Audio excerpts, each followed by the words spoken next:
Welcome to The Riff, where writer and investor Byrne Hobart and I discuss the major inflection points caused by technological change. Our weekly conversation covers the obvious and not so obvious ways in which markets and businesses will adapt as a result. Let's jump right in. Hello. Hey, how are you? Hey, I'm doing good. Shall we get into it? Let's get into it. Great. Let's start with your writing on careers. So there are times where advantages you get from being earlier in your career and advantages you get from being later in your career. Why don't you talk about what you wrote a little bit? Yeah. So there's an annoying fact of life that you're just raw mental horsepower, like mental reaction time, ability to put ideas together and quickly just spit out an answer. Like that tends to peak in your mid-20s and then just declines forever. And you can practice to try to slow that decline. And after a while, no amount of practicing is really going to offset it. Which is like, it's true of a lot of other characteristics. You know, if like no matter how much you work out, at some point you will reach your peak natural limit. And then it's just a question of how gradually will your lifts get worse and how gradually will you get weaker. But with careers, like you'd think based on that, if that were the only criterion, you'd think that people would start their careers and be getting massive raises. And then when their intelligence and reaction time have peaked, that's their peak income. And so, after 25, you just get one pay cut after another. And that, of course, is not at all how it works. Like people's compensation typically peaks in their 50s. And even numbers like that are kind of thrown off by the fact that there are people who would be making even more later on, but they have made enough and they're ready to relax a bit. And what's interesting about the things that offset that is that they're both. You can think of both of them as you get value from being the central node in some kind of network, and one of those is like just a personal network, like you know enough people that if your friend is trying to find a designer or a data scientist or trying to sell their company or trying to buy a company, like the more time you've spent just in your career, the more likely it is that you actually know the right person they should talk to. And so that's one way that you add some value. And then and the other is that you're also accumulating just knowledge and mental models. And so once again, you're like in this network where you're trying to link the domain specific knowledge to some abstract theory from some other domain. And you just tend to pick up more and more of those over time. I think the way we typically set up education is that you, especially in a field like software, like you and actually also finance, you start out with a lot of theoretical knowledge and very few ideas about the practicalities of like, okay, how do I go from I write a script that I can run on my laptop to I write the code that runs this app and the code does not, does not stop working when I close my laptop, which like even that there's a picture that was floating around on Twitter that is a photo from, I think like Uber Canada or something, where at one point there was just a laptop that you should never touch. And there was a piece of paper on it telling you that that's the laptop that Uber Canada needs in order to provide Uber to Canadians. But a lot of the practical stuff, schools shouldn't try to emphasize that because it changes really quickly. And if they do a really good job, they will teach you everything you would have needed to know 10 years ago. Whereas if you learn things like how to write a really efficient sorting algorithm or what are the hard constraints in having a distributed system, like that stuff is just going to be true forever. So yeah, it's good that the schools focus on teaching that. Like you have some theoretical knowledge. What you usually don't have early in your career is just very much practical experience with it. But over time, you live through multiple cycles, like hype cycles around technologies or financial bubbles. You've been through recessions before. You sort of know what the vibe is like when it's close to the top. You know what the vibe is like when it's close to the bottom. And you also just learn a bunch of random things. Like it is very hard to be a professional working in some field and not just develop pretty deep knowledge of a lot of the tools you use just through osmosis, even if you're not supposed to be an expert in those things. So it just means that over time, like the more experienced you are, like you're not like the first person to raise your hand and say, I have the solution to this problem. But you think about it for a while and you're like, oh yeah, this reminds me of a paper I read 15 years ago, and also a thing my friend at Netflix told me about the problem they had scaling something similar. So I think we should do X. So that was like my general, very high level theory for why it is that I am not destined to be broke, despite the just ravages of aging. Here's a different question, but related to the topic. Why do you think there are fewer young entrepreneurs today than there used to be? Or sort of Patrick Collison has called attention to this. Is it because the incumbents are just better? Is it because we're in a more of sustaining era of technology than disruptive? What are your thoughts? Yeah, I think there's a lot of that. I think just the companies that are big today at some point disrupted somebody, and they have since survived getting disrupted. So I think they tend to think about things. They just tend to, I think, have more general knowledge about kind of the strategy that you would use to remain ahead on whatever dimension you think matters most to your company. And I don't think that early founders were dumb, but I think there was a lot more variance in how different founders thought about their business and how much they focused on just making a really excellent product versus making the choices that mean that even though they will continue to make pretty good products, they don't have to. Like they could, Google, if Google really chose, they could get away with making Google just a very mediocre product that did not do anything more than the bare minimum, and it would eventually die. It would eventually get disrupted, but it would take a long time because they have all these distribution deals, because Google is a verb, because there are so many people with just muscle memory that they are using Google tools because that's the default. And even though switching in one practical sense is trivial, like I can just open up a tab and type in duckduckgo.com, switching your habits of mind for thinking about how you actually look for information and how you even phrase that to yourself, that's a lot harder to pull off. So I think that they do, in some ways, overinvest in making a good product relative to what they have to do. And I think some of that is that it's a matter of, long-term strategic importance, but it's also a matter of pride, and it is a recruiting tool. Like people would be a lot less excited to work at Google if Google search weren't a really good product. And so I think that does push them to keep making those investments. I think another thing is just the industry's gotten bigger. It's gotten more established. Like there were a lot of young car entrepreneurs in 1905. There were not a lot of young car entrepreneurs in 1955 because the car industry had matured and actually distribution had become a bigger deal. And being integrated in a more complicated supply chain just meant that the cost of entry was higher. And I also wonder if there is just some category of thing that is analogous to starting a company and is something young people are doing, but it isn't starting a company. And so we're wondering, where are all the young startup founders when it's actually like the young proto founders are actually smart enough and ambitious enough that the last thing they would do is go through Y Combinator and create another B2B SaaS app. Like maybe they're starting cults. I don't know exactly what they're up to, but I don't think that the supply of ambitious young people has changed all that much.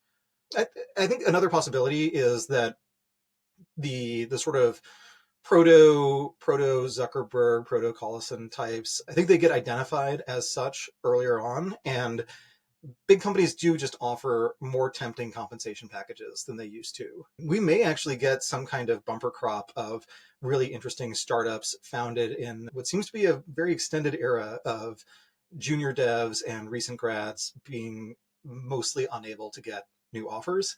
Maybe someone will start, like maybe the next $1 billion company founded by an incredibly young person will be a company that figures out how to help HR portals sort out all of the AI written cover letters from people who apply for 1,000 jobs in 20 minutes using API calls to OpenAI and Anthropic. Yeah, so there's like, whenever you're measuring one variable, you're looking at the impact of a bunch of different factors, and you never know how strong any of those factors are. And even in retrospect, I don't know that there's like a definitive argument for why founders were a little bit older in the 90s. Even though the 90s, like the narrative was about all these young people starting incredible companies. But it seems like a lot of the young people started less credible companies. And a lot of the companies that were founded by people a little further along in their career, like late 20s to mid 30s, not like really, really young people.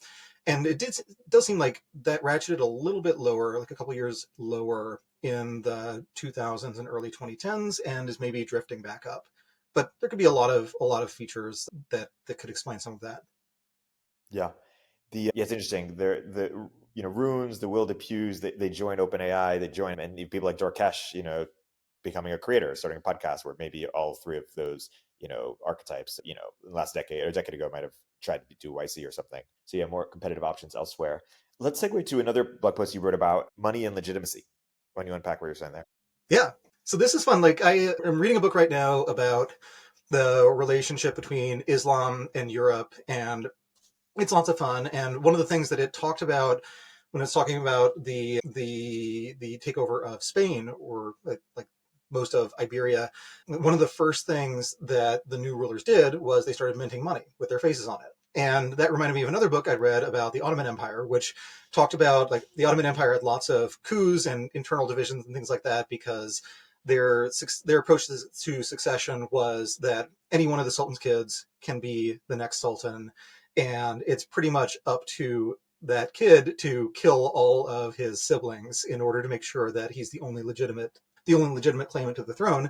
And sometimes they just wouldn't manage to kill enough siblings in time, and there'd be two people who killed a bunch of their brothers, but they were both still alive. And what they would sometimes do to claim to be the legitimate sultan was they would take over a mint and just start minting coins saying, I'm the new sultan. And that that seemed kind of analogous to what Edward Luttwak talks about in his coup book, where he says that the first thing that you do in a coup is you take over the radio or TV station. And I don't know what you do in a coup today. Like you can't really take over Twitter, but I'm sure there's some way to get that kind of mass control of the narrative. Maybe you just pay a lot of people to create memes about how great your particular military cohort is. But it seemed like taking over a mint is basically taking over the most relevant means of mass communication, and that coins do actually tell you who's in charge. And they're good for internal legitimacy. Like if you see the sultan's face on a coin, you know that's who the sultan is, and that's approximately what he looks like.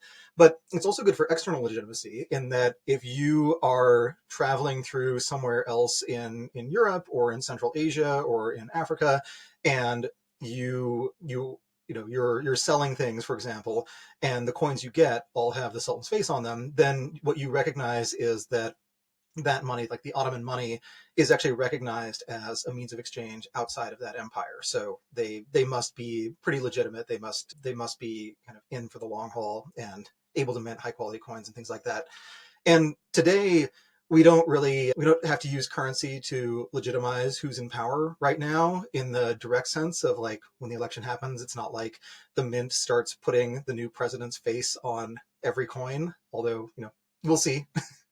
It's I have not read all of Project 2025. I don't know if that's in there in some subchapter or something, but the dollar is this just ubiquitous symbol of America's importance in the world. That when people in other countries think about money, they will generally think about it in terms of their home currency, and if they don't, they will probably think about it in terms of dollars. So, and when you compare net worths across the world, like those comparisons are usually denominated in dollars. Global trade, heavily denominated in dollars. Currency trades, also dollar is like the typical other side of the trade, whatever else you're speculating in. So the dollar is just this symbol that America is a really, really big deal. And the dollar is also a way for America to project something that is like, I wrote about this a little bit in the piece. Like it's not soft power, because it's not just like a cultural thing. Like there are actual direct real world consequences. It's not hard power. It's not like America uses its control over the dollar system to just, blow up your uranium isotope refining facility or something. But it's somewhere in the middle where losing access to the dollar system means losing access to a lot of the things that you would use to project hard and soft power. And when individuals lose access to the dollar system, they lose access to a lot of the global economy. There was a line from one of Putin's propaganda guys where he was talking about how all he really needs from America is Bob Dylan, and he can pirate that anyway, so he doesn't care that he's under sanctions. But I think for a lot of people, it is actually pretty inconvenient that you can't buy American goods except through intermediaries, and you can't do business with companies that do business with the dollar system, which really, really limits your options. So that kind of brought me to the point on network states, because I think the network state is a really interesting idea. And I think that there have probably been shifts in technology that make it more feasible to have very, very low headcount, but actually important states that could eventually get recognition, like formal diplomatic recognition from normal countries. But one of the things that is in that bundle is that these states need to be able to issue cryptocurrency. But if you think about what economic role a network state would play in the global economy, it's actually really similar to the role that a city state would play, like a trade-centric city state would play in the modern economy. So think of Singapore or Dubai or Hong Kong. Or actually Ireland sort of plays this role with respect to Europe, where it is like the nexus through which global companies access the European market. And with those countries, they tend not to actually have a currency that is fully their own currency. So Hong Kong and Dubai both use currencies that are directly pegged to the dollar. Ireland does not peg to the dollar. They have the euro instead. And then Singapore has this system where they actually manage the value of their currency based on the weighted average exchange rate. And the weighting is according to the size of their trade partners. So they are basically abdicating a lot of their own monetary policy and saying, like, the important thing for Singapore is that if you're doing business in Singaporean dollars, you have very few surprises. And the more business that you do with us, the fewer the surprises you have, because the more our currency is just doing whatever your currency is doing. So it actually seems really hard to have a sort of tiny export-driven, trade-centric state that doesn't have a lot of internal economic activity, but has a whole lot of external economic activity. Like if you start a network state, if you and your friends, you're all, really good, Solidity developers, and you create a network state around whatever your shared interest is, that network state's economy is we export services such as Solidity development, and then we import all the things we actually need. You probably, if your network state is like 50 Solidity devs, that's probably not enough people to support your own, farms, your own construction companies, your own toilet paper factory. You actually need to bring that stuff in from overseas.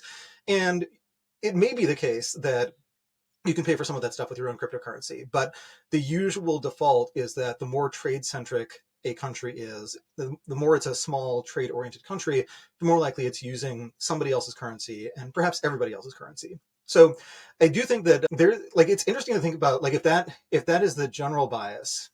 I think the interesting follow-up question is, how big or important does a network state have to get, or under what circumstances does a network state end up issuing its own cryptocurrency that is actually used by other people?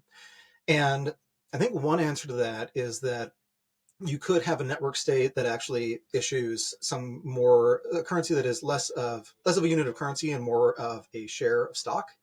And so people are basically investing in this group of people, betting that they will continue to aggregate and expand their economic activity. But probably if you have a currency that is meant to just be a way to conveniently purchase goods and services and a way to denominate your savings such that you don't have to think about it too much, it's just very hard to do that at small scale, and actually harder to do that if you're operating at small scale and constantly interacting with much larger economies. Hey everybody, Erik here with a word from our sponsors. The tech world turns to the Brave browser for its unbeatable privacy protections. But did you know that Brave also has a private ad platform? Brave Ads offers first-party targeting, and it's been cookieless since day one, so you can relax while third-party tracking cookies disappear from the web. Today, millions of people turn to ad blockers to avoid being tracked and pestered online. But Brave's new ad model aligns incentives for users and advertisers. Users earn rewards for viewing ads, which they can save, spend, or pass along to their favorite creators.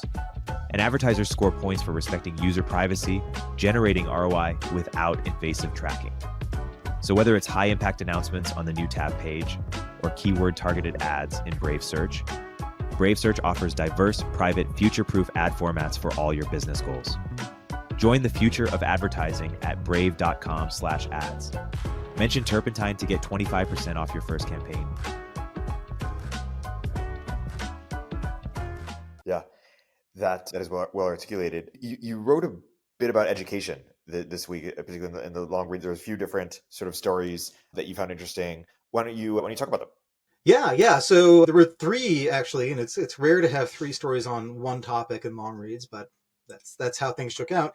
And one of them was just a surprising story on how there are various measures you can use of sort of critical thinking and pluralism and just the ability to consider ideas. And as far as we can tell, it's tough to actually do randomized controlled trials here, but as far as we can tell, it looks like philosophy majors actually improve on these over the course of their education, even controlling for the fact that they tend to outscore their peers on these from the beginning. And I think there's often this meta debate, particularly about degrees that do not train you directly to do a specific highly paid job, of, how much should we as a society invest in this? Should we encourage people to do this because it's generally good, even though we can't measure exactly how good it is? Should we discourage them because we're pouring lots of money into having people argue about, the definition, what is the word is, what is, or the nature of beauty or whatever, and maybe they should be building front ends for apps or something. And I think that the practical argument is always something that people shy away from for a good reason, because like it would actually be kind of depressing if studying philosophy were a purely practical thing, and if that were the thing that you would do if you were upwardly mobile. Like there should be motivations beyond that, and it's good that there are things that exist that can't be directly justified by that. And interestingly enough, philosophy majors, like there aren't very many jobs where one of the requirements is you must have a philosophy degree, but philosophy majors do tend to make a decent amount of money over time. And they, if you look at GRE scores, I think it's the second highest scoring major after physics. And it's, they're pretty good on the math and analytical stuff, and then off the charts on the verbal stuff, and then those things all tend to correlate somewhat, but you get sort of well-rounded smart people who are good at entertaining weird ideas if you hire philosophy majors. And that's a pretty good cohort for a large number of very good jobs. So I still think like you if you use that as a justification for studying philosophy, then you have immediately changed who's being selected, and so it's probably no longer true. But for now, as long as not many people realize that philosophy majors out earn other majors, and that there does seem to be some plausible causal mechanism there, as long as that doesn't get out too much in the world, it's still going to be true. So yeah, that was one piece. And then the next two were kind of, I thought of them as a pair of pieces, because one of them was talking about the rise of disability accommodations in higher education, and how schools, they provide extra things if you have some kind of disability that makes it hard for you to learn, but they don't really have a rigorous way to measure that. So what they basically have is, what they're trying to have is a system where if you are perfectly capable of mastering material, but for whatever reason, sitting down for 2 hours to do an exam on a particular date or writing an essay in a particular time frame is not something you can do, but you can get the actual work done. You can match the material. They do want to make accommodations for that. And I think that's great. But in practice, what it means is if you know that there is an email address and you can send an email to that email address and say, I believe I have ADHD, or I believe I have some other issue, and you will just automatically get an easier experience. That's a very different system. And that appears to be the system that we have today. And you can see exactly how that would come about. Like, no one wants their day job to be telling people who are firmly convinced that they have ADHD or are suffering from serious depression or something. Like, you don't want your job to be convincing them that no, they're just lazy, they're just feeling sad, etc. Nobody wants to do that. And what you end up with inevitably is that you have these accommodations that probably did initially select for people who had such problems, and now mostly select for people who are willing, or increasingly select for people who are willing to game the system, or just, they view it as a kind of standard thing that you can do. And I don't think there's a great solution to that, but I do like one of the problems with that is, of course, that it makes school a worse way to vet someone and see if they have the conscientiousness necessary to do whatever jobs they would want to do. And so it does actually tend to somewhat hurt the people who opt into that, but also hurt their peers who don't opt into that, because their peers are going to, like, the benchmark they have to clear to finish school is lower. The school can't really introspect and figure out. And again, I'm sure HR people don't want to be interrogating students on, did you say you had ADHD? Okay, well, did you really have ADHD? Or was it just like you had too much fun looking at TikToks? No one wants to have that conversation. It's not a fun conversation. And it's not like you actually get the truth if you have that conversation. So I think the main takeaway from that for me was we should probably have an education system that tries to acknowledge that life is not fair, and tries to acknowledge that there are going to be people who get very disappointing results for things that are outside of their control, or that they were unlucky, either in a general sense of they happen to be born with particular traits that make it very hard for them to finish a bachelor's degree in a particular subject, or just they got unlucky in one particular year, had a hard time with some kind of family oriented disaster or whatever, and just weren't able to complete the coursework on time. Because you like part of what the schools are doing is they are trying to confer a degree that tells someone roughly what this person is capable of. At least gives them a baseline. And so the worse they are at that, the worse they are at actually fulfilling their social function. You might still want them to exist, but maybe you wouldn't want to subsidize them so much. And if the impact of the degree gets weaker and weaker over time, then maybe it's actually a better solution to suggest that people get, go to a boot camp of some kind, get their initial basic job, and for their intellectual stimulation, read books on their own, have friends who read those books, put together a reading group, do like write essays on Substack instead of writing essays for your professor. Like, you can get a lot of that experience on your own. What you won't get is the feedback from someone who's an expert in that field. But in a lot of schools, you also don't really get access to that expert feedback, or a lot of students in those schools don't avail themselves of the fact that they may be in a classroom with the person who is the world's leading expert on some topic. It seems like something where you would really want to take advantage of that if you could do it. And it is kind of funny that, like, when you're in school, you're in college, you can look up your professor and find out that they are this amazing expert on some topic, and you may or may not actually show up in class. You may or may not ask them questions. You may or may not do some reading that is on that subject, but not part of the syllabus, and then ask your professor questions about that. But then when you're an adult and you find out that, wow, the person who knows more than anyone else in the world about this particular ancient military conflict or this emerging new technology or this theory or whatever, like, you will sometimes just, like, I will sometimes go out of my way to meet that person specifically because I want to talk to people who know a lot about whatever topic they happen to know a lot about.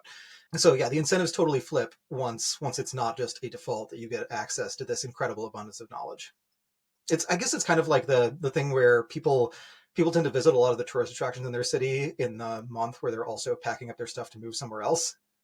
Like, I lived in New York for most of 2006 through 2020. And a lot of the landmarks, like, I visited them once as a tourist and never, ever went, even though it's something I could do on my lunch break. Did not go to, the Morgan Library or, anything like that. Just didn't really bother to do it because it was always right there. And then when I left, everything was closed. So I did not actually get the chance to do the, pretend you're a tourist for a month while you're packing all your stuff and moving thing. Related to higher education, if a great entrepreneur came to us and was like, hey, I want to disrupt higher education over the next decade, what's the best approach to do that? Do you think it's like buying an existing, college that's accredited and trying to compete like head to head? Do you think it's doing something drastically different? No, I think what you do is you come up with some, like, I mean, if you just want like the quick cut of this, you take a look at the Glassdoor list of best places to work. You assume there's a reasonable sample size there. You talk to every one of those companies. You say, I'm going to create a standardized test based on your feedback that will allow you to rate whether or not someone is qualified for whatever the key jobs you're hiring for are. And that's what I would do. That would be my replacement. Is like, you pay $5,000, you get you take a proctored test, and at the end of that test, we tell Facebook or Google or Netflix or ByteDance or whoever that you are a 98th percentile C++ developer, and they will do with that knowledge what they want. I think that is probably the workaround, is that allows people to demonstrate skills. It actually accommodates learning differences. Like, you could do the 4-year program or do a 6-year program and then also take that test at the end and prove that you know what you're doing. Or you could just, lock yourself in your room with a big stack of textbooks and your computer and just spend all day reading and doing exercises and continue to learn this material until you have mastered it as well as anyone can measure mastery. And then you take the test, and it's probably not like if you ace the test, you immediately get an offer, but it is probably the case that if the employers had input into what the test looks like, and if they had confidence that this test is not being gamed and that people who score in the 98th percentile are in fact 98th percentile as far as we can measure on a test, they would probably be willing to interview a whole lot of people through that process. And the pricing, like I threw out, you pay for this and then you get the interview, but it's entirely possible that companies would pay for this. There could be some other split. Like you want there to be incentives on both sides to take things seriously. And often the way that you get someone to take something seriously is you put a dollar amount on it. And so I suspect that incentives would be pretty well aligned if both sides are paying for it, but also the general way that network effects shake out is that one side pays a lot and the other side gets pretty heavily subsidized in order to maximize the size of the network, which maximizes the opportunities for that network to extract payment from the side that's more willing to pay. That makes sense as an approach. You wrote about this other post or this other idea this week, auto-paternalism. Why don't you describe what you mean by that? Oh, before we do, I do want to rewind for a moment because there was the third education link, which was on college professors discovering that their students have never read a book. And that was really weird to me. So I finished high school in 2005 and we definitely read books. We didn't have English classes where it was like every 2 weeks there is a new great work of the Western canon and you're going to read the whole thing and probably write an essay about it or at least be able to talk about it in class. But yeah, we read books starting on page 1 and ending at the end. And apparently that's less fashionable right now. And I think so. You can steelman the case against reading complete books. Obviously, the world's most famous advocate for not reading books is currently in prison. That's unavailable for podcasts. But I will channel SBF for a moment and say that books are not. It is not necessarily the case that the world's wisdom always happens to be 200 to 500 pages. It happens to come in chunks of 200 to 500 pages. Like, it's entirely possible that there are plenty of tweets that are more important than particular books. And there are plenty of books that could have been an essay, that could have been an article, and so on. So the natural quantity of text in which you wrap an idea is partly just a function of economics and what is the cost of putting symbols onto some medium that people can actually read. And when a lot of those costs when there were a lot of fixed costs and you had to amortize those costs, maybe it did make sense that you don't trim this book down to 30 pages, because if it's a 30-page book and you still have to pay for the cover, well, suddenly on a per page basis, it's a wildly expensive thing to buy and so no one buys it. But what's happened over time is that the existence of books has, I think, changed how people think, because now a lot of big ideas do happen to be book length, which means that if you are absorbing these big ideas in order to make your own contribution to our collective knowledge, that's roughly the chunk in which, like the size of the chunks in which you're absorbing ideas. And if you do that a bunch of times, and each time you have this new set of ideas that is kind of connected to a book, you would start to think of your own ideas in terms of, is this an article length idea? Is this a tweet length idea? Or is this perhaps a book length idea? And there isn't really a good middle ground. Something like a very, very, very long form essay is a kind of weird thing that doesn't get read a lot. Novellas seem to be less popular than short stories, less popular than novels. So we seem to have accidentally gotten to this equilibrium. And it'd be very interesting to go back and figure out what was it about the unit economics of typesetting and bookbinding that made this the optimal size. But whatever it was, it's been the case for long enough that it is one of those arbitrary traditions that becomes more important to maintain because people have been maintaining it for not necessarily great reasons over a long enough period that it's become load bearing. So I think schools should probably make that an admissions requirement that you must have read at least one book, either for class and you wrote an essay about it, or for fun. It also worried me that there were anecdotes in the book about, or in the article about, college students being asked what their favorite book is. And apparently what used to happen is that they would choose the most impressive sounding book that was going to be on a high school curriculum. So, your favorite book, if you're 19-year-old or 18-year-old and you're in this freshman English lit class, your favorite book, there's a good chance it's The Great Gatsby. Maybe you did the hack of you read the assigned book and you read one other thing by that author so that you have something that is like credible, like everyone gets to be impressed with your taste, but it's also not the answer everybody else had. But apparently now one of the really popular answers is Percy Jackson. And the Percy Jackson books are fine, and I know they're fine because I've read one. And the reason I read one was that it was recommended to me by one of my kids who's 8, and she loves them. And I don't think that her intellectual development is just going to pause for the next 10 years. I suspect that she will continue reading more advanced things. So I don't know what's going on with the current generation. But I guess people have been saying that for a very, very long time. Like I know there are young people who read books. I get emails from them. I talk to young people who read books all the time. I know that these people exist. I think maybe part of this story is less about young people's changing behavior and more that we don't seem to have a good standardized test and good college admissions process that actually identifies who is college material, not in the sense of they have the GPA and the standardized test scores that indicate that they can handle the material, but like who is college material in the sense of they should actually be studying and more deeply engaging with this knowledge, and they will be putting it to use, living a better life, contributing more to the world because of it. If they're not reading books, my bet is they're not going to do much of that. Yeah. It is interesting. I remember asking Balaji, I was like, how do you know so much about so many things?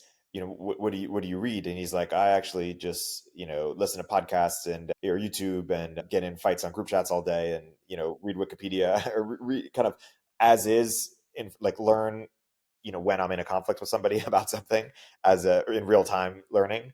And it kind of awakened me to this idea that people could be really learned or really knowledgeable without actually reading a lot of books. And I don't know if that's like what we get. There is a form of knowledge like that, and you could sort of imagine someone being like, the prototypical Renaissance man knows a whole lot, but probably hasn't read it because books were very expensive, and they're just for a lot of topics there wasn't a book about it yet. But if you traveled a lot and talked to a lot of people and you argued with them and tried to figure out why they disagree with you, you would actually have pretty comprehensive knowledge about the world and would know a bunch of esoteric things. I was actually thinking about that exact thing of like, shouldn't I choose the most efficient way to ingest as much knowledge as humanly possible? And is that always going to be books? Probably not. And one of the ways that I think about reading books and reading long form things that are not going to directly turn into an issue of the diff in the next few days, which like most of my reading it's for the next issue or the issue after that. But occasionally I will read something where there's no work justification. Like if I wrote the diff and worked for somebody else and were expensing my media consumption, I would not be able to justify expensing this.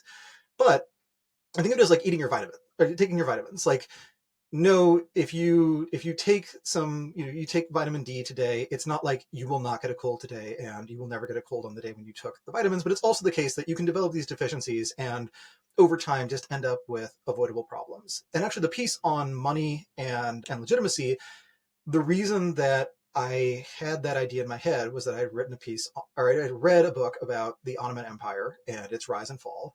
And that point about taking over the mint had stuck with me. And I was again reading a book about Islam and Europe, and it mentioned the same thing about taking over Spain and immediately minting coins. So I ended up making that connection, but the only reason I made that connection was I'd read a bunch of random books and really had no idea which book would actually have an impact on things I thought about later. So it actually goes back to, it's yet another callback to being this central node in a network, that the more you have more you have a randomly chosen set of topics on which you have unusual depth, the more likely it is that you are the one person who can make a particular connection between two ideas. And so I think that the argument thing, like definitely the most efficient way to get informed on something over the course of like an hour is just find someone who's willing to argue with you and just keep telling them they're wrong and ask them to justify themselves. Like you will very quickly get to really good arguments for whatever their side is. And if you do that with someone who has the opposite set of beliefs and you just troll them and flip your beliefs around, then you quickly get the other side of the argument, and you can quickly converge on like what is the consensus view here. But I think if you are trying to be as knowledgeable about something as possible over the next 5 years, I don't know that spending 5 years straight of just arguing actually does that. There are people that you can find online who do basically spend all of their time arguing, and it feels like they hit a wall pretty quickly where they've spent so much time answering the previous thing that someone said and coming up with the next move that they just can't really, they get into a local maximum or local minimum, and they can't really get out. So yeah, I think that this is like going deep on kind of random topics is a good way to get at least a different set of local minima. And once you have multiple local minima you can choose from, then you at least have more freedom to actually make meaningful choices. Okay, cool. Now let's switch to auto-paternalism. Auto-paternalism. Yeah. So auto Auto-paternalism is actually a term that was coined by Matt Iglesias over a decade ago, talking about something completely different. I Googled it because I liked the idea as a title and wanted to make sure that it didn't already exist as a concept. So when Iglesias talked about it, he talked about people voting to ban things that they themselves do, like someone who has a smoking problem voting on a referendum to raise taxes on cigarettes because they basically don't believe that they have the willpower to solve that problem, but they do recognize it as a problem. And that's an interesting phenomenon. And the version of auto-paternalism I was thinking about was, if you have a large organization, you have an org chart, and part of the function of that org chart is to devolve every decision down to who is the person who can make that decision the fastest with the best relevant information without involving a bunch of other people who just don't need to be told. So the CEO of McDonald's just does not need to know that there is that this particular soda dispensing machine is running really low on Diet Pepsi syrup and we need to replace it. No, that is probably a decision that gets made much, much lower in the org chart. But the consequence of that is that every hard decision moves up the org chart until it gets to the top. And then whatever that decision is, suddenly it lands on the CEO's desk or the founder's desk, and they have to figure out what to do because they can't just defer the decision. They have to decide something. And even deferring it is implicitly making some kind of decision. Barack Obama has a nice quote about this where he's like, when a question gets to your desk as the president, it's never an easy question. Because if it were an easy question, someone else would have solved it. It only gets to your desk if every single person who considered doing something in response to this new information decided they would rather bother their boss than be responsible for the outcome. So the president gets to make this long series of decisions where it's always, do you want this bad thing or a smaller chance of this absolutely horrible thing instead? And by the way, no matter what you do, people will blame you beforehand for being in a position where you have to make this choice. They will blame you afterwards. They will not care if you made a good or bad decision. They will just hate you, which sounds really exhausting. And I think it is. I think any organization ends up having that dynamic where the hard decisions flow up. And so one of the constraints on that organization is just how many hard decisions can one person make in a day, and how effectively can they delegate some of those decisions when that delegation itself is another hard decision. It is like, if you have some small company and you've gotten big enough that you need someone to manage sales, now you have the hard decision instead of a series of semi-difficult decisions on, do we give this customer a price break on this contract or not? Instead, it's the really tough decision of, okay, in whose hands will we put the fate of this entire business that we have built together? Not easy. So every organization ends up being shaped by this. And for a lot of them, like a lot of founders are just pretty high performing in terms of making big calls and being able to sleep well at night. Bezos brags about this sometimes. And I think Mark Zuckerberg has done, there are a bunch of anecdotes from throughout Facebook's history actually about Mark Zuckerberg kind of assessing the situation and just saying, okay, we're doing X, and knowing that is going to destroy a lot of revenue, knowing that it's going to irritate some other company or irritate the US government or whatever. Sometimes you just need an executive to execute. But if you build your whole organization so that those are the questions that land on the CEO's desk, then one of the problems you have is when you get a new CEO, you almost certainly do not have someone who was just born to run that exact same process. So, Apple, when Apple entered the Tim Cook era, they actually had a pretty graceful transition because Cook had been moving up the org chart for a long time and Steve Jobs had to take leaves of absence. So there were times when Cook was already running the show, but they did have to change what the CEO's job was, because I think Tim Cook is an incredible businessman. And I think he would absolutely agree that he is just not the guy who should look at 20 different mock-ups of how curved the corner of the new iPad should be and point to one and say, no, that is the prettiest one. Let's make it that way. He's just not that person. He's good at very, very good at other things.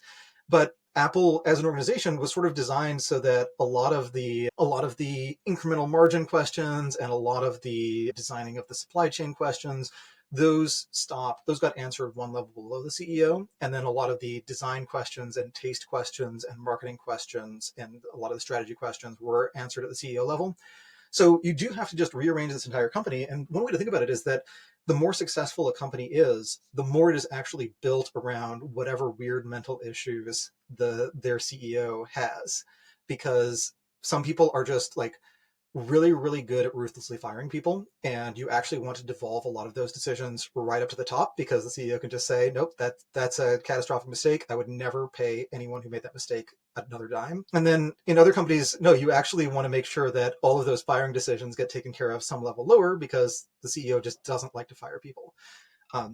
And you can have similar things with product decisions or some kinds of strategy decisions. Like, it's really hard for the person running a company to outsource strategy, but you can have cases where a company is run by a really good salesperson who maybe has pretty strong product sense, and it is actually a better use of their time for random appointments to just show up on their calendar and for them to find out, okay, this week you are flying to the following 3 cities, you will meet these people, tell them the things that you tell other people, and they will buy our product.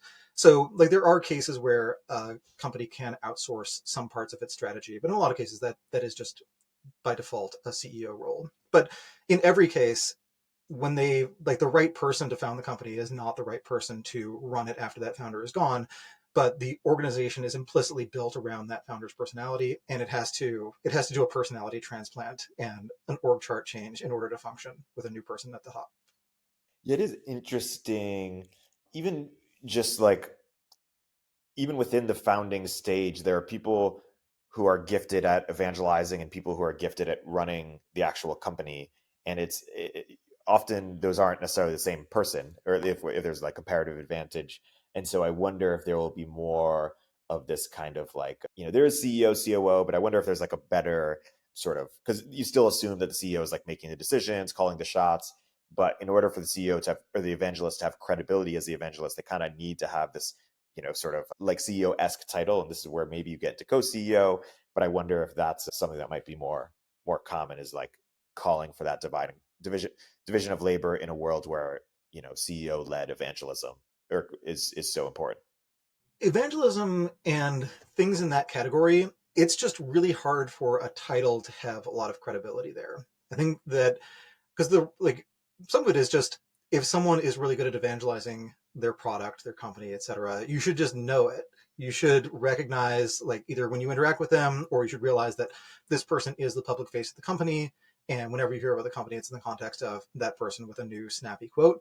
So I think in a lot of cases, like, the actual way to handle that problem is probably that person has the CEO title, but their responsibilities are like, the COO has a lot more CEO style responsibilities. But I think that also, like, there is that archetype of someone who is really good at the more highfalutin version of sales, where it's like getting people truly inspired to change the world and also buy the product. And I think a lot of those people, like, they should have the CEO title, like, they should be the public face of the company, but they also should not spend a ton of time negotiating with suppliers and things like that. It should be like, there are probably other people in the organization who are better at that.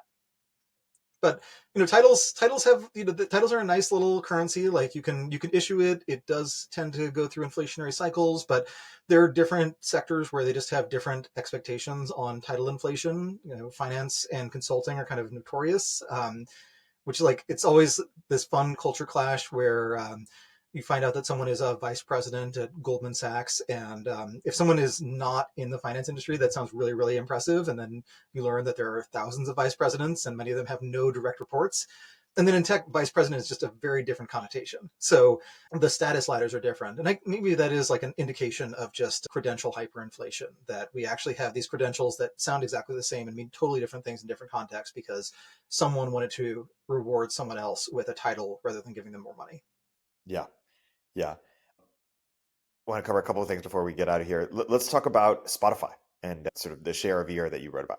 Yeah. So Spotify has been a really interesting company to me for a long time. I think that they've done a lot of things. Just like, their initial accomplishment was just getting streaming music right. That you should have a large library, and you should have a pretty performant app, and it should just be pretty easy to search for the song you want to listen to or the album you want to hear and have it play. And so the fact that Spotify just worked made it an incredible product at a time when the actual way to get music that just worked was piracy. Now there are a lot more services that can do that, but Spotify does have just some momentum, some critical mass. Like, it is still a really good product, and now They have a lot of playlists. They have the light network graph, and they have some exclusive content, increasingly so on the podcast and audiobook side, etc. But one of the problems they run into is just there is a finite amount of time that people spend listening to recorded stuff. And after, early on, they could take market share from people who weren't paying for music at all, but who would pay $10 a month to have just a really good music service. They didn't have to find the torrent and, hope they didn't get a virus and then wait for it to download and then feel guilty for not seeding it. They could just pay Spotify, and Spotify had the same files on their server. But as they've taken more market share, it's just hard to grow you can't grow by taking market share forever. At some point you hit 100%.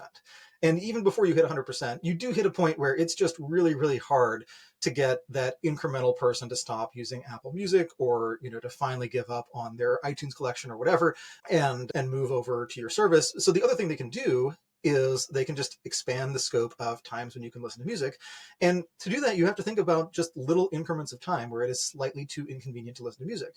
And one of those that Spotify settled on was sometimes you don't have internet access, but you were expecting to have internet access. So you didn't necessarily save all the stuff locally that you wanted to listen to in the immediate future.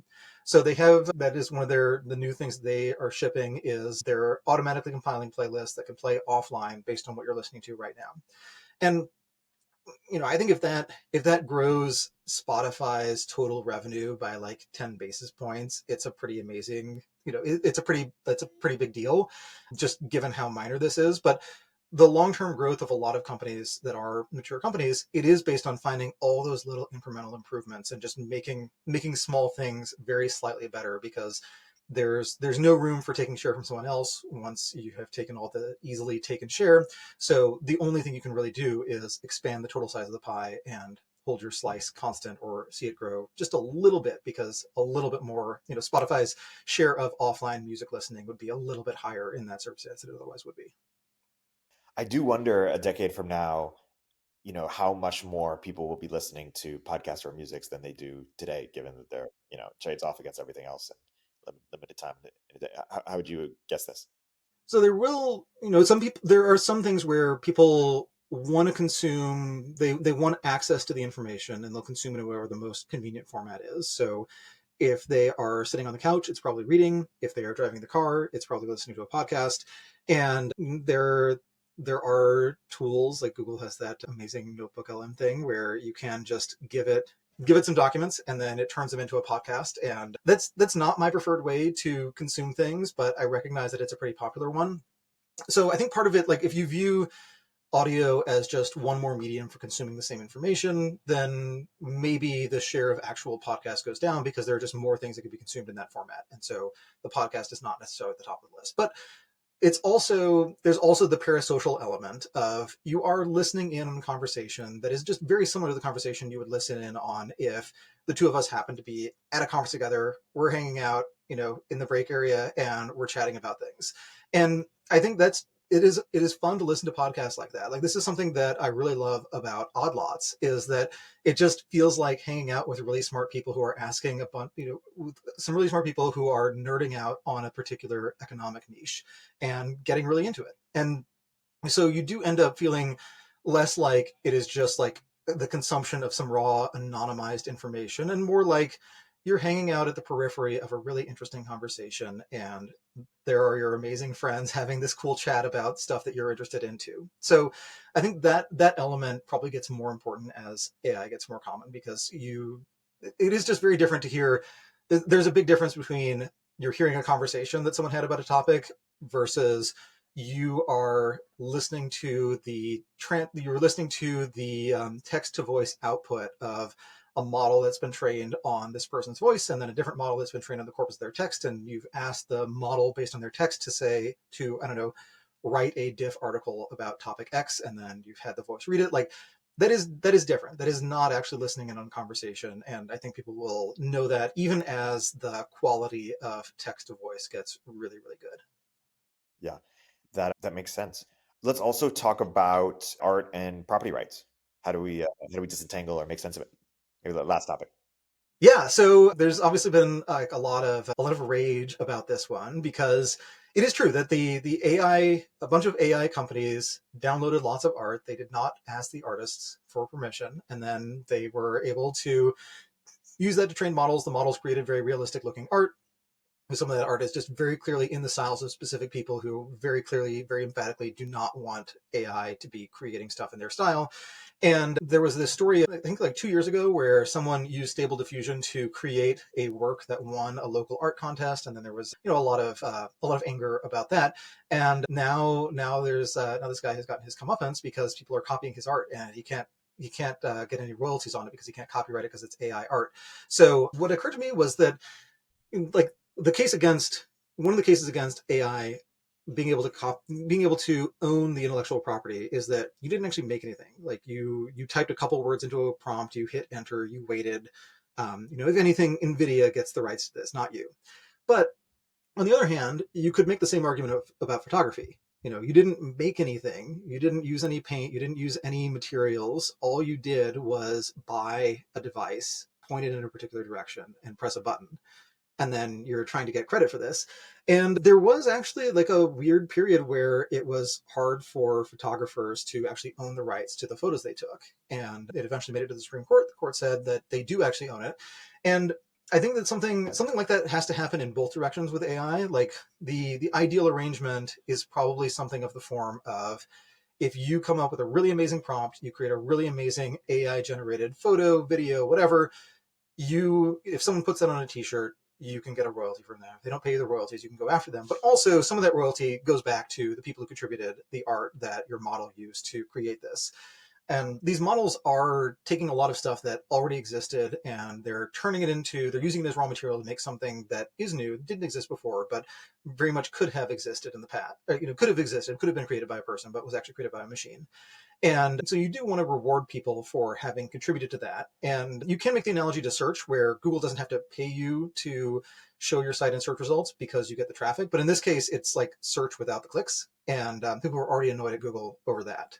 So I still think that is probably the optimal arrangement. It's very hard to actually make that happen. And it's especially hard because you do need some pretty comprehensive global regime there, where if I am in a country in the EU and I make some art and sell it to someone in the US, and that art was based on inputs from someone who was painting in China, and that person has died, but their ancestors still own the rights to their art, or their descendants still own the rights to their intellectual property. Like, that's a pretty complicated system, and it has to be a system that every single country and every single company adheres to.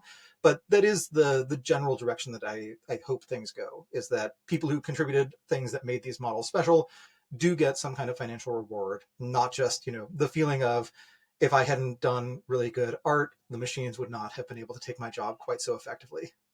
Yeah, that's a good synopsis, a good note to wrap on. Byrne, as always, a great discussion. And until next time. Yes, indeed. All right, great chatting. Thanks for listening to The Riff. Please go follow and subscribe, give us 5 stars, and check out Byrne's excellent newsletter, The Diff, if you haven't already.